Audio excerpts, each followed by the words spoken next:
Welcome back to the DFS Sweatshop. I'm your host, your DFS Jerusalem, coming to you live from the list. You got 150 entries, and then you're a shark, and I don't fuck with you. So there's too much good shit on here. This is the often imitated, never duplicated. I'm here with my lovely co-host. Thank y'all. Stay safe. Enjoy. I may have been calling in to work. You're gonna be in the running for the Snowflake of the Year. Get your shit together with your snowflake. I'm at the crib, man, and I'm just finishing up. Stop. Throw them bitches in the main. I'm telling you. You're gonna see the results, bro. You're gonna see it. Just this is what's really gonna help you out. You know how I feel about the home dogs. There's a lot of fight in the home dogs, and I really think a lot of shit to go over tonight. Who that scored all them points over there? Player of the night. Get them in your lineups. Get them in there. And let's go get this money. Thursday, let's go, and remember, in the sweatshop, we always keep it 300.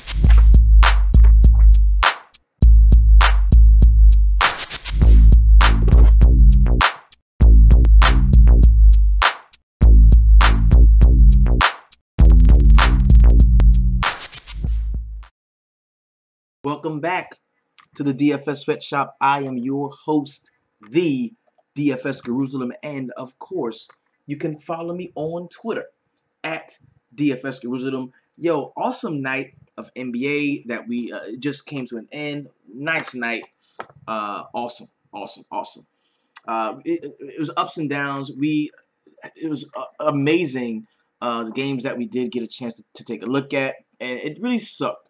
The homie Gordon Hayward, man, went down. And I don't know if you all got a chance to see it, but I mean, one of the most graphic injuries, the most gruesome injuries. I didn't want to even put the one that actually showed the ankle and the tibia, and it was bad. Yo, I watched it. My baby was holding me. She was like, "Oh my God, Daddy." I was holding her. It was bad. Like it was very bad, and it sucked to see. I was just talking about how much I like this dude, man. It was really tough watching that injury, man. So prayers up for the homie Gordon Hayward. I was talking about players all across the league were just like, outpouring of love. Cats like PG-13, Enes Kanter, like so many, Paul Millsap, so many cats were just, sending thoughts of love and prayer out to the homie Gordon Hayward, man. And we do the same thing here as for us in the defense sweatshop. And you might have thought that because, at a certain point, it looked like the Celtics were so stunned that they couldn't even play. And it seemed like they were going to be dominated in some respects by the Cavaliers, man. But that's not what happened, bro. They came back, and they came back with a vengeance. It was a really nice one. So we're going to go with our regular formatting of the show. First thing I'm going to do is kind of talk about the feature for players of the night. And that's going to come right after we go ahead and break down. We only got a couple of games to break down. It was a 2-game slate. Pretty solid one, man. And just a heads up, man, if you're not following me on Twitter, man, follow me on Twitter. I'm coming up with my list pretty soon of all of my great follows on Twitter that will help you out. So really getting that started, man. Shout out to everybody in the YouTube, man. Everybody in the Facebook VIP. Come on over and join us on YouTube. It's going to be a really dope show. Let's go ahead and jump into it. First game we're going to talk about is, of course, going to be the Boston Celtics and the Cleveland Cavaliers. Now, the Celtics were actually in this game very late, and we're just going to take a look. Gordon Hayward only playing that 5 minutes there. He ended up having just 2 points in the rebound in his limited amount of action.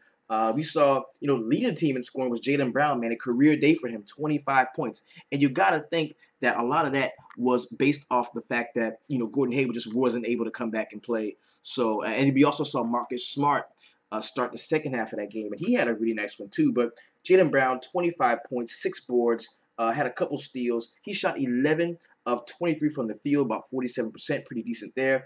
Also had 6 rebounds, 3 turnovers, pretty solid game there from him. Kyrie, at 22 points in 39 minutes. He had 4 rebounds, 10 assists, so that was a nice double-double for him. Had 3 steals while shooting 8 for 17 from the field. And he got going pretty slow in this game too, but ended up having a decent second half and finished with about 50-some-odd DraftKings points. That was pretty solid. We saw Terry Rozier off of the bench in 19 minutes, had 9 points, 3 boards, 2 assists, 4 steals while shooting 33% from the field. Pretty solid game from him. Jason Tatum, man, nice one, man. He's another guy that benefited greatly from not having Gordie Hayward for the bulk of that game, man. 14 and 10 for him with 3 assists while shooting 5 for 12 from the field. Also hit a 3-point shot and grabbed of course, he grabbed 6 of those defensive rebounds, 4 offense. That was a pretty solid game for him. We saw Al Horford for 32 minutes. Not great, man. Only 9.7 boards, 5 assists. He did block a shot. He only shot 28% from the field. That is not what we expect from a guy like Al Horford. But, I mean, you could imagine how stunned this team was and how they finished the game. But Marcus Smart, Marcus Smart was a story all day. He was a guy that a lot of people were high on. A lot of people were high on him, and it made perfect sense. But that was even more amplified with the injury that we did see to Gordie Hayward. So you looked at Smart. He played 35 minutes in this game. As I said, he did start the second half, had 12 points, 9 rebounds, 3 assists, 5 for 16 from the field. At one point, he was 0 for 8, but he made up for it in the second half. Pretty decent game there. He did turn over the ball a couple times, had 4 fouls, but all in all, decent game from him. Really decent game. Yeah. Horford is really tough to gauge, man. But we take a look over on the Cleveland side, and you know what? I fell for it. I fell for the old LeBron in the tailpipe. I did, man. There's no way I should have had zero exposure. There's no way I should have had zero exposure to LeBron. But that's just what happened, man. I made a stand, and it was a stand in some quicksand because LeBron went out and played 41 minutes on that bum ankle. He had 29 points, 16 boards, 1 assist shy of a triple-double, man. He shot 12 for 19 from the field for 63.2%. And he did a lot of that work in the low post, man. Going down there, fighting for rebounds. This is an awesome game for him, man. He only turned the ball over 4 times. Did have 2 blocks. So it was a really nice game we saw from LeBron James. Jay Crowder had a nice one, too, in 34 minutes, 11 and 5, with 2 assists and 2 steals. We saw Kevin Love eke a double-double out. There was a point in the night where I really thought he was going to be a shitty play. But 15 points, 11 boards. It wasn't great. It wasn't. We'll talk about that in just a moment. We will. D Wade, 8 points, 2 boards. Horrible game from him. Only 3 assists. He played 28 minutes, man. It didn't do much of anything. D Rose in 31 minutes had 14 and 4 to go with 2 assists. We also saw Tristan Thompson for 19 minutes, 5 and 6 to go with 2 assists. And J.R. Smith off of the bench, 10 and 4, also had an assist there. The later game that we saw, the game that I really thought was going to be the game. Like, I mean, if you spoke to us earlier, we were inside the shop. Like, I knew that this was going to be the game that was going to eclipse the points. The problem is the points came from places that I did not expect. I.e., we're going to talk about that in just a moment. Because one guy I should have been on him. Trevor Ariza in 37 minutes had 8 points, 6 boards, 5 assists, 2 steals. Pretty much did a little bit everywhere, but nothing spectacular. Ryan Anderson, 13 and 8 boards to go with an assist, a steal, and a block. Pretty solid there. Clint Capella, 12 and 4 to go with a steal and a block. Not awesome at all.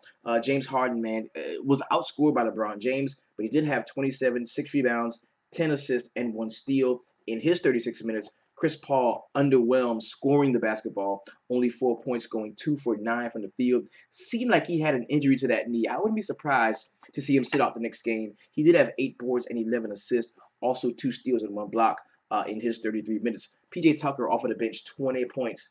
Off of the bench, bro, they had a ton of points off of the bench. I'm talking PJ Tucker, 20 and 6 to go with a steal in 28 minutes. You had Eric Gordon, 24 points. In his 29 minutes, also had a rebound and an assist, a steal as well, 2 blocks, pretty decent game there. And Luke Mbah a Moute in 14 points and 4 rebounds in 23 minutes. Pretty solid game there. Now, taking a look at the Warriors side, because, I was of the opinion that the Warriors were going to win this game, man. But I just thought, I didn't believe it was going to be any blowout of any type. And I just didn't believe that. I didn't believe it was going to be a blowout at all. And that's kind of what happened. But we saw a pretty underwhelming game from Kevin Durant in 37 minutes. He had 20 and 5 to go with 7 assists. Did get 4 blocks, man, but those 9 turnovers were bad. Bad 9 turnovers. Draymond Green, he left the game 1 point shy of a triple-double. Banged his knee at 27 minutes there. Awesome game. 9 points, 11 boards, 13 assists. also blocked the shot. He only shot 2 for 6 from the field. We needed to get a couple of more shots in to really get value there. Jaja only played 10 minutes, 6 and 3. What a mistake by me. Klay Thompson in 38 minutes, 16 and 6 to go with 3 assists, 2 steals, and 2 blocks. Really nice game there. Steph Curry heated up in the second half, 22 and 5 with 4 assists. Also had a steal. Nick Young off of the bench was the brightest spot off of the Golden State bench, man. 23 points, 2 boards. Didn't do much else besides that, but he went 8 of 9 from field goals. 88.9% is what he shot, and 6 of those were 3-point shots. He went ham. I mean, he went ham. Like, there was a point where, like, Swaggy could not miss. He made 2 mistakes all night. He passed the ball once, it was a turnover, and he missed a shot. Everything after that, sprawling. Really awesome game there. So let's go ahead and jump into the feature for plays of the night. These are the 4 most talked about, tweeted about guys in the DFS Sweatshop, in the Facebook VIP, and on Twitter. Let's take a look. The Who Dat scoring all them points over there.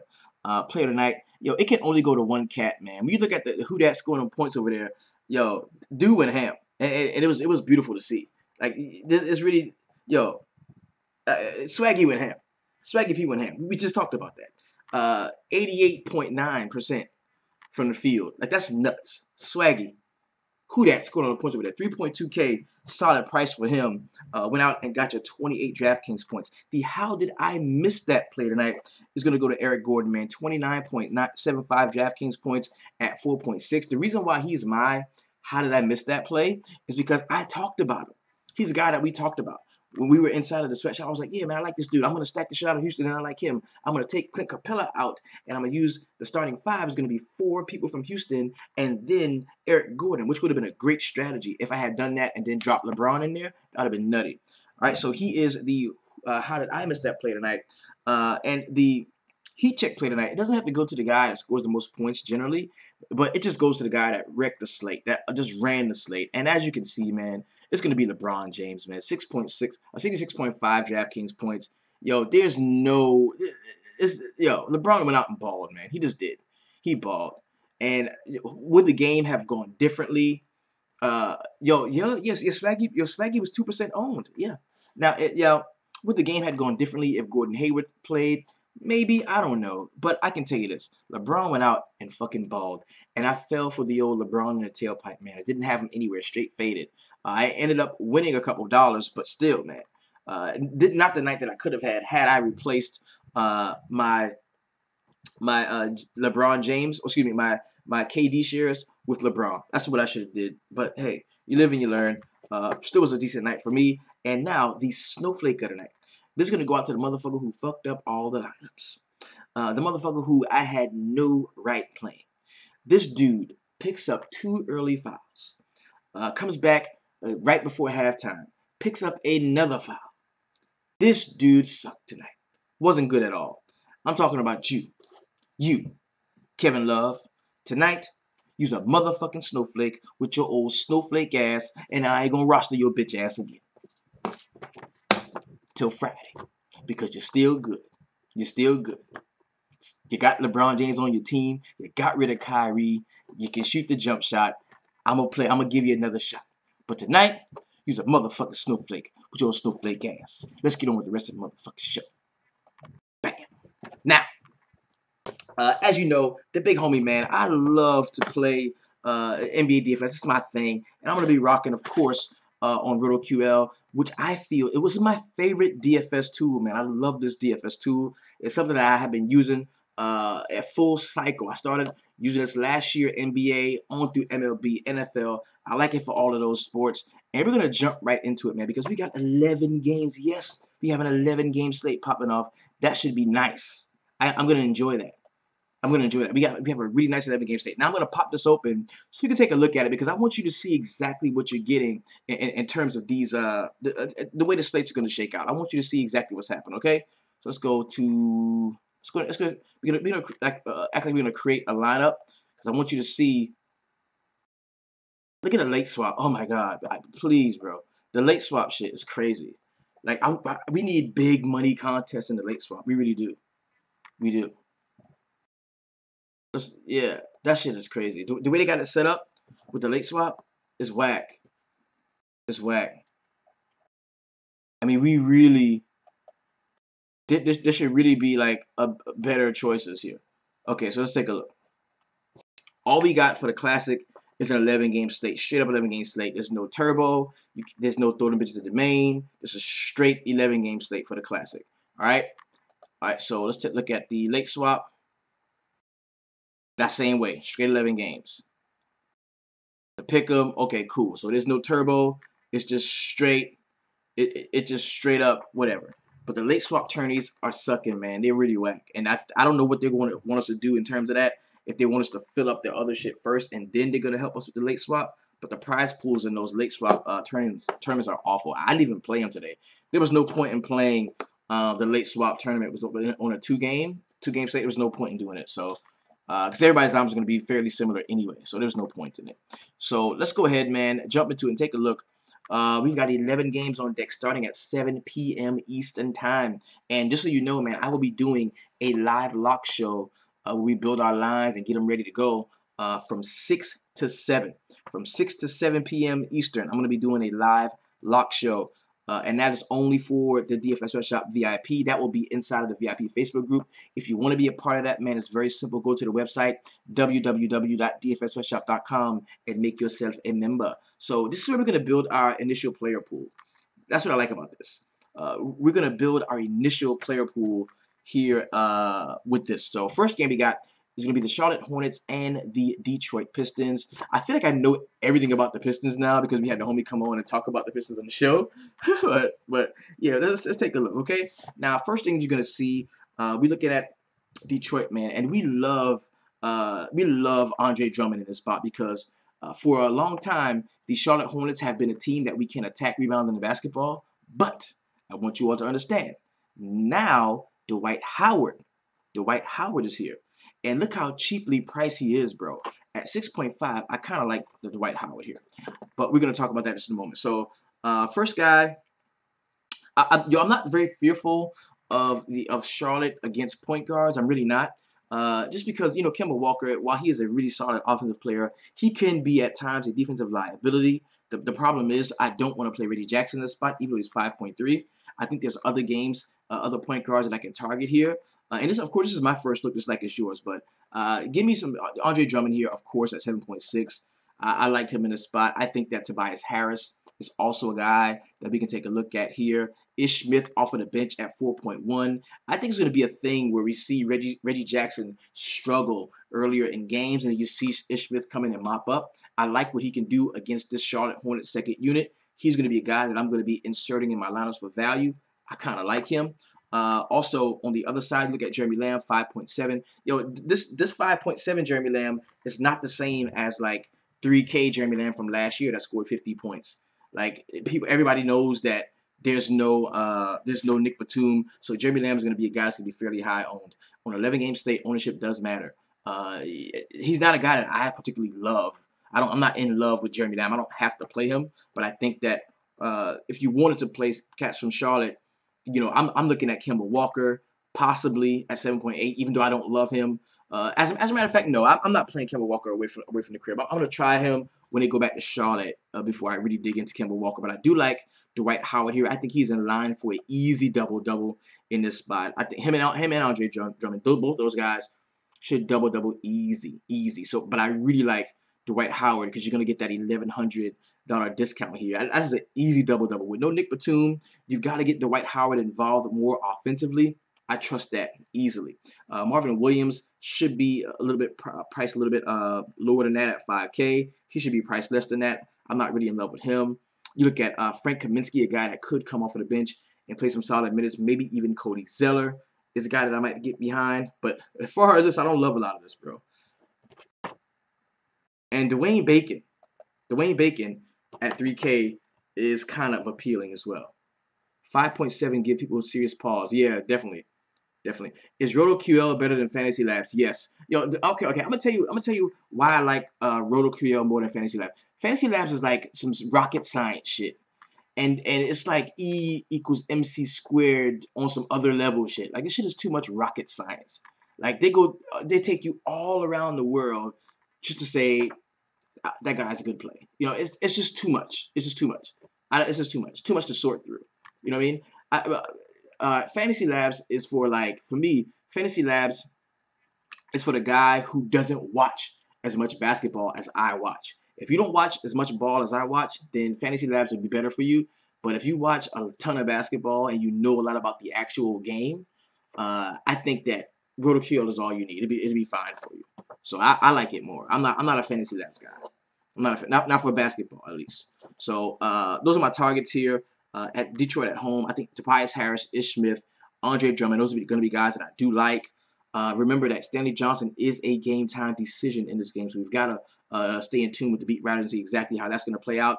Of course, low point total. Yeah. It's the point total 204, which is not fair, like heavily low, but 204 is a point total that I can kind of shy away from. The next game we got is going to be the Brooklyn Nets and the Indiana Pacers. I think a lot of goodness can come from this game, man, because we've seen, the Brooklyn Nets have a young team, a lot of decent players, but a lot of inconsistency is what we're going to see too, especially to start the season. Guys that kind of jump off to me, that stand out to me, are going to be Ronnie Hollis-Jefferson at 5K. I kind of like that. Maybe some D'Angelo Russell. Remember, this is not the same team. This is not the same Indiana team from last year, bro. This is just not. And defensively against the point guard spot, I don't think that they're going to be able to shut this Nets team down. So 213.5 total with the Indiana Pacers only favored 3.5 at the crib. Of course, when we look at point guards, we do want to take point guards that play at home. That definitely does help us out some, but I can get behind D'Angelo Russell, maybe some Jeremy Lin, Ronnie Hollis-Jefferson. That's probably as far as I'll go. It's crazy how DeMarre Carroll is probably like one of the better players on this team. Yikes. On the other side, I think Miles Turner is a stone cold lock. I like him at 7.7 to get an easy double-double. Vic Oladipo has something to prove. I kind of can get behind him at 6.8. I like him in the spot. Thaddeus Young at 5.7 does interest me here, as does Bojan. I don't think Bojan is playing. Next game we got is going to be Miami Heat and the Orlando Magic. It's a 205-point total with the Orlando Magic receiving 3 points at the crib. So one thing, I'd never like to play point guards. I never like to play point guards against the Heat just because Goran Dragic is a pretty decent on-ball defender, and the Miami Heat defend the wing pretty well. But there's a chance that Goran Dragic may not play. And if Dragic isn't playing, and then you have Tyler Johnson starting, that puts him in play for me automatically. That puts Tyler Johnson in play for me automatically. I like him in the spot. Maybe some Hassan Whiteside at 8.4 can be decent play here. Dion Waiters 5.6, a guy that I kind of like in the spot. I can play Dion Waiters here, and even James Johnson at 5.2 does interest me. Just a touch here. On the other side, Elfrid Payton at 7.1. He's starting off the season. Ooh, pretty pricey at 7.1. And this is a guy that we've seen him have a few triple doubles last season. But if Goran Dragic is playing, I kind of don't want to get behind him. Vucevic versus Whiteside is usually good. Yeah, it is. And that was my next point. The discount on Vucevic that you're getting on Vucevic can be used to offset people that play Whiteside. So I may get some exposure there. Evan Fournier at 5.1 does interest me some. Aaron Gordon at 6.9 in a really tough spot. We know that power forwards generally do not do exceedingly well against the Miami Heat, so I don't really love him in that spot. Next game we got is going to be the Philadelphia 76ers going to Washington, take on the Wizards. John Wall here looks like a game-time decision. The last thing I saw was that he was going to play. Now, we do see Joel Embiid being on somewhat of a minutes restriction.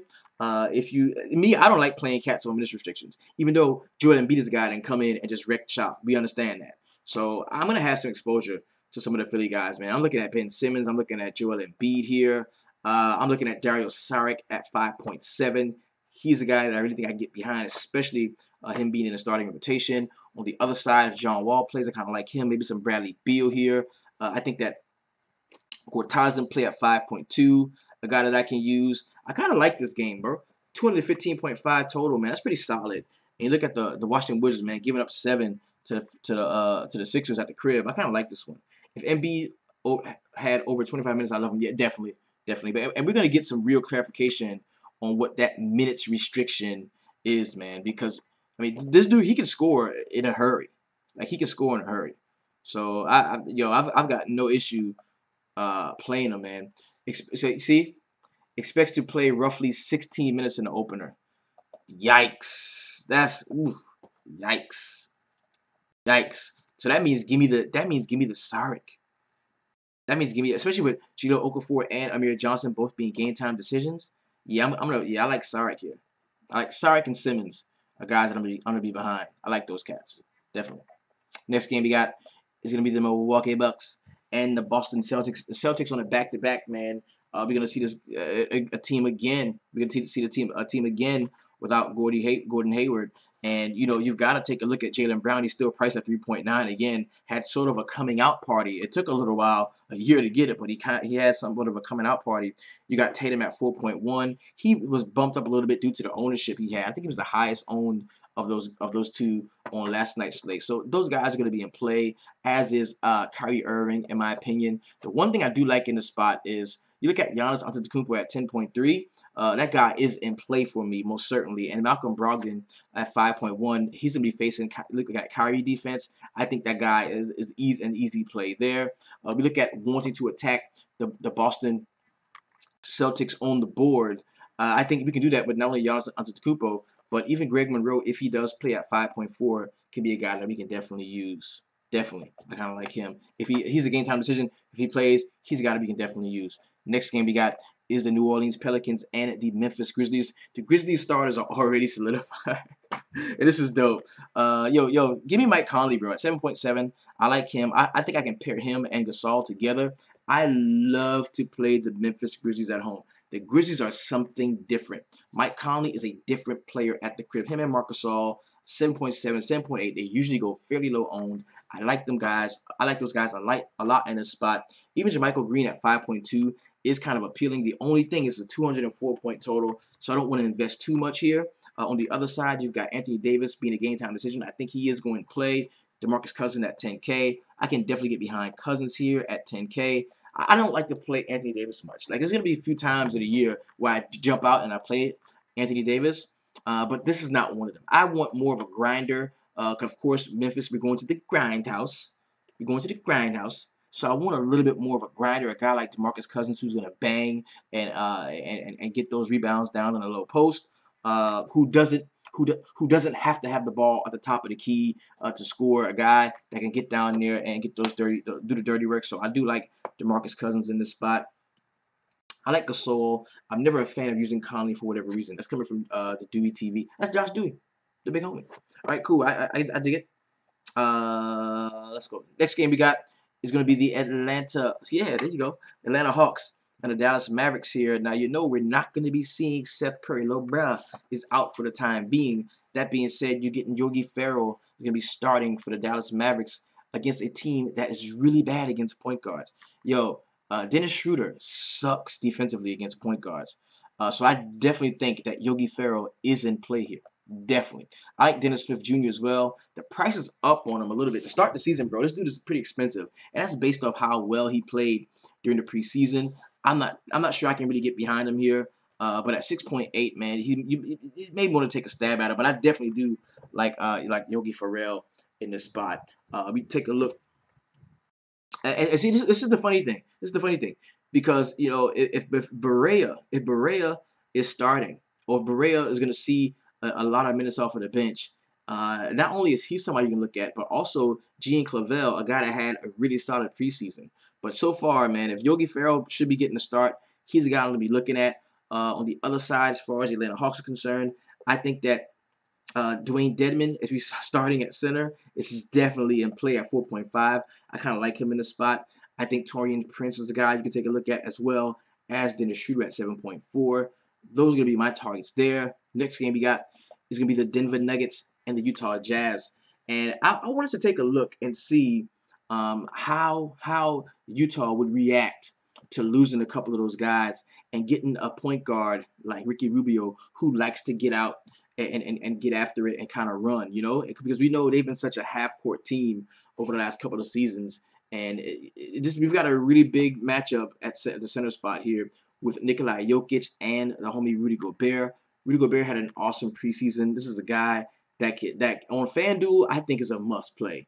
on FanDuel in terms because you look at how many shots the Denver Nuggets are going to take and how many blocks you can count on Rudy Gobert for. Then you look at the fact that Ricky Rubio is like one of those pass first guys who was looking to play the pick and roll game, and that definitely works well with Rudy Gobert. Like they have not had like solid real point guard play in quite some time. The closest they got to it was when Gordie Hayward was playing the point forward, but when they had Shelvin Mack and Dante Exum really didn't work out, and they had George Hill, who it really never really worked out there. So I like, honestly, it's a 206 total.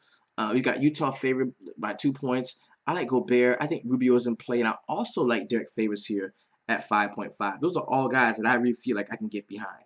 On the other side, Jamal Murray at 5.6 is a guy that I'm very interested in because this is not the same team.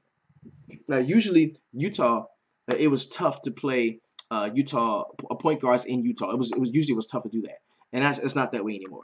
The defensive prowess that they once had at the point guard spot is gone. The one issue is Jamal Murray is a guy that does go to the basket. He's going to be going to Rudy Gobert, but he can shoot the jump shot too. He does have a decent mid-range game, so he's a guy that I really think at 5.6 you can get behind. Of course, Nikola Jokic at 9.1. I'm just not gonna play a big guy against Rudy Gobert. I'm not gonna do it. Y'all are gonna learn this. Y'all gonna learn this as the season progresses. But to me, that's not a lot of value in playing Jokic against Rudy Gobert. For me, it's just not. It's just not. If I want to get a piece of the bigs in this spot, maybe some Millsap. But I'm just not Jokic. I love the fact that you get Jokic against Rudy Gobert in the spot, and a lot of people are going to play Jokic. I think he's going to be very popular because of how good he has been, how good he was last year. But for me, I think I'm going to fade that. Just don't want to play a guy against Rudy Gobert. This is especially a guy who it's not like Jokic is such a great defensive player that he's going to make up those points somewhere else. Like he's not. He's not like an insane rebounder. You know what I'm saying? Oh, and this just came out. The Millsap revenge. He's going back to Utah. Even no, he was never. Yeah, because he was at Atlanta. He went back. Yeah, he did play well. A couple of games going back to Utah from Atlanta. Any love for Trey Burks? Or Alex Burks? You talking about Alex Burks? Alex Burks or Trey Burks? Oh, Alex Burks. Yeah, 3.6. No, not really. Not really. Not really. Not really. Nah, not really. In this game we got is going to be the Minnesota Timberwolves and the San Antonio Spurs. This is a game that I kind of like a little bit. The one thing I do like, one of my favorite point guard players on the slate is going to be DeJounte Murray, man. And I really hope that he is like the everyday starter and we don't have to worry about Patty Mills with his sorry ass. I love DeJounte Murray in the spot. I think LMA is in very good spot here at 7.3. He's going to be the guy that's going to be tasked to not only play Karl Anthony Towns, but rebound the basketball. I get that. I do think Towns, of course, is in play at 9.4. Jimmy Butler at 8.1 is kind of interesting, but I'm going to go Jeff Teague at 5.8, a guy that I really like. Wiggins is a no for me. Taj Gibson is a no for me. Gorgie Jang at 4K does interest me. No Jamal Crawford. Don't really love Shabazz Muhammad a lot in here. Don't even love the bench at all, really. Not really. Trey Burke is on the Knicks. No, he's talking about Alec Burks. Yeah, I was wondering who he's talking about. Alec. So this game we got is gonna be the Portland Trail Blazers and the Phoenix Suns. Dame Lillard, man, big game. Dame is at 10.4 against Phoenix, and I was really it kind of got on my nerves to see that. There's no Kawhi. Yeah, there's no Kawhi in that San Antonio game. It kind of got on my nerve to see that the homie got suspended, man. And that was just whack that he got suspended that way. That was just whack. CJ McCollum is out. He got suspended in the preseason actually. So you get Dame Lillard at 10.4. That's a heavy price tag for Dame. No, I don't want to play. I don't want to play Jimmy Butler. I don't want to play Jimmy Butler. I'm taking a wait. No, I'm going back to Minnesota. I'm taking a wait and see for this because Jimmy Butler, Andrew Wiggins, nah. I'd rather have the guy that's going to start to play with the ball, Jeff Teague, or the guy that's probably going to finish a lot of plays, rebounding, getting putbacks, playing good defense, Karl Anthony Towns. I'm going to take a wait-and-see approach on what Jimmy Butler can actually, can actually do in this offense. You know what I mean? I'm not gonna just jump out and jump on Jimmy Butler opening day. I'm gonna go with a more safe bet for me. So we're looking at the Portland and the Phoenix game. 222 is the point total. I actually like a couple of these cats, man. I love Devin Booker at 7K. I think Bledsoe is in play at 7.6. You can play him. Marcus Chris is very interesting at 5.1. I got to be honest about that. He is very interesting to me. And of course, Alex Len at 4.1, coming off the bench, playing some center minutes, is a guy that I might want to take a look at. I think they're ready to part ways with Tyson Chandler. They should be. They really should be. On the other side, you got Nurkic at 7.5. Definitely a playable guy here. Dame Lillard is in play. I cannot say that I will play him. The price is pretty high at 10.4. I think he might be the highest salary guy on the slate, and the slate's gonna have to tell me to play him. The matchup is great for Lillard with Phoenix, but man, 10.4 is ridiculous for what he does on the court. It is. It really is. And you look at Evan Turner, like Evan Turner at 5.5, he's probably going to be starting in place of CJ McCollum, and that's a guy that can do it all, man. I mean, he's a pretty good rebounder for a combo guy. Can slash to the basket, has a fairly decent mid-range game, pretty decent. So take a look at Evan Turner at 5.5. He's a guy that I can get behind. One guy for value that I want to take a look at too is going to be Myers Leonard at 3K. He's a guy that I'll be looking at. And remember, like I always say, bro, these late games, bro, they are always under-owned. They really are. The late games are always under-owned. Last game we got is going to be the Houston Rockets and the Sacramento Kings. The Rockets are going to Sacktown, and they, of course, are favored by 8 points. It's a 218.5 point total. James Harden coming fresh off of a decent double-double game last night against the Golden State Warriors. Are we going to have to see? Okay, I see Harden is one of those rare cases, okay? Harden is one of those rare cases. And I don't know how that's going to work with Chris Paul. We're going to have to see how that goes. But usually, Harden was one of the only stars, Harden and Westbrook actually, were two of the only stars that you could actually play in blowouts because they are so involved in what their team does that if Houston did blow a team out or if OKC did blow a team out, usually it's because they had monster games. I'm not sure how that's going to work with CP3. I'm telling you, okay, CP3 got the banged up knee. If for some reason he does not play on a back-to-back, they let him rest some to get that knee together. If somehow CP3 doesn't hurt, that's gonna really force me to lock in James Harden at 10.2. I would love him, and this is if Chris Paul is out. Now I'm probably gonna have some exposure, but if Chris Paul is out, I'm gonna have a ton of exposure to James Harden. Your Clint Capella, 5.8 against Sacramento, the young player that want to get him going. I definitely can take that. I'm gonna have some exposure there. I think Ryan Anderson at 4.2 is in play, and of course, Eric Gordon and PJ Tucker, bro, they are coming off of the bench. They are coming off of the bench with a vengeance. So I'm gonna highlight both of those guys as well. We look on the other side. Zach Randolph is now in Sacramento, but he's a game time decision. George Hill is questionable to play. If he does play, I definitely think that we can play, a point guard / shooting guard against James Harden. I kind of like Buddy Hield at 5.1 in this spot. And in this spot, I want guys that are going to be on the floor, whether they're getting blown out or whether the game is close. And Sacramento has those guys. You look at, of course, the rookie De'Aaron Fox at 5.7. You look at Scala Bicier at 4.8 is a guy that's probably going to be out there, whether they're getting blown out or not. And that would be the most I like from this one. Ryan Anderson usually has big games in Sacramento. Cool. And I highlighted him as well.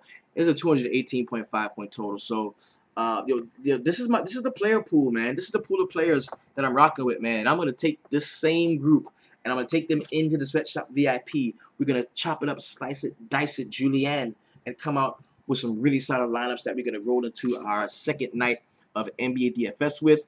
Thank you all so much for enjoying the show. I am your host, of course, the DFS Jerusalem.